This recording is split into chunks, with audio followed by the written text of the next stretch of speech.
왕의 귀한 나이키. 요즘 주가 움직임 심상치 않다는 얘기 많더라고요. 2021년 최고점 찍고 나서 사실 좀 많이 힘들었잖아요. 거의 뭐 60% 가까이 빠졌었으니까요.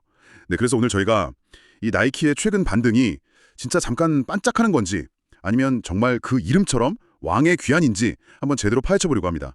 특히 이제 막 주식 투자를 시작하셨거나 좀 고민 중이신 분들 계시죠? 그런 분들께는 이번 나이키 상황이 어떤 희망을 줄 수 있을지 그 관점에서 좀 더 집중해 볼게요. 과연 나이키 예전의 그 영광을 되찾을 수 있을까요? 지금부터 한번 보시죠. 먼저 나이키가 왜 그렇게 어려웠는지 그거부터 간단히 짚고 넘어가야 할 것 같아요. 핵심은 그 D2C 전략, 그러니까 소비자 직접 판매 전략이었죠. 네, 맞아요. D2C. 중간 유통 없이 나이키가 직접 소비자한테 파는 건데 이게 팬데믹 초기에는 온라인에서 확 뜨면서 효과가 좋았어요.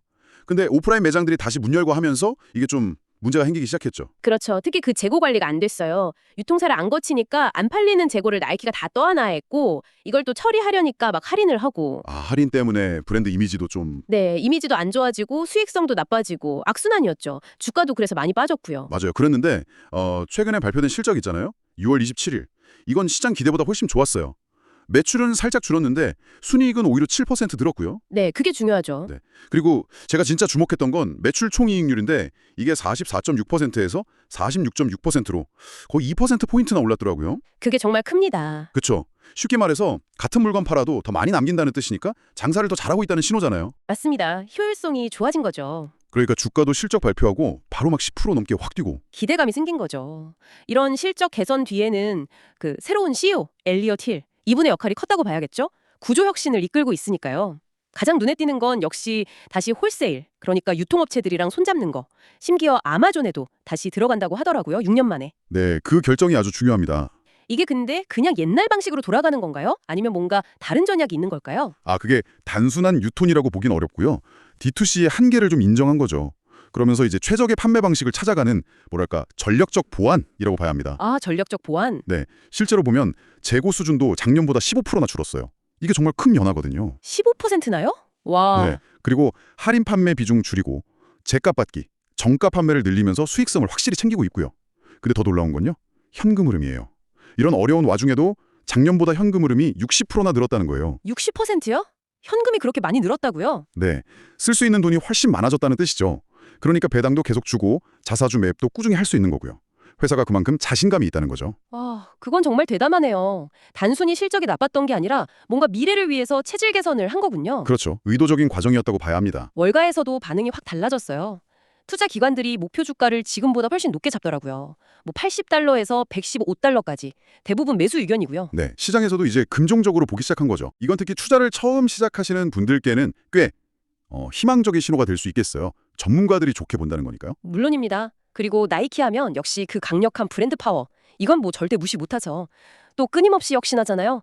러닝이나 농구 같은 핵심 분야에서 계속 새로운 기술, 새로운 디자인 내놓고요. 맞아요. 그 알파플라이 같은 신발 보면 정말 대단하죠. 네.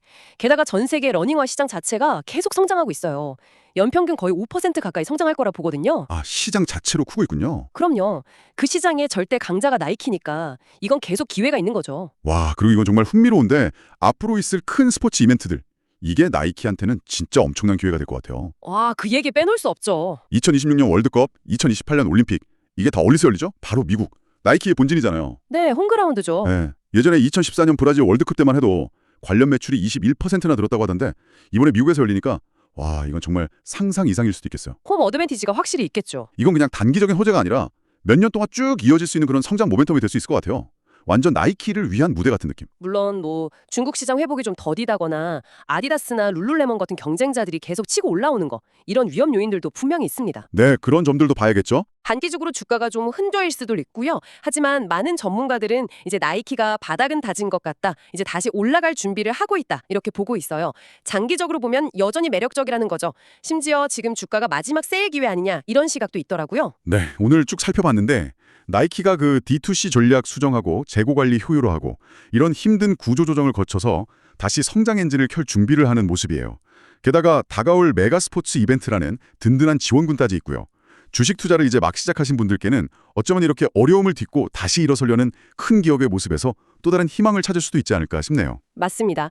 단기적인 변동성은 있겠지만 나이키가 가진 그 브랜드의 힘, 그리고 지금 하고 있는 혁신 노력들을 보면 중장기적인 성장 가능성은 여전히 높다고 봐야죠.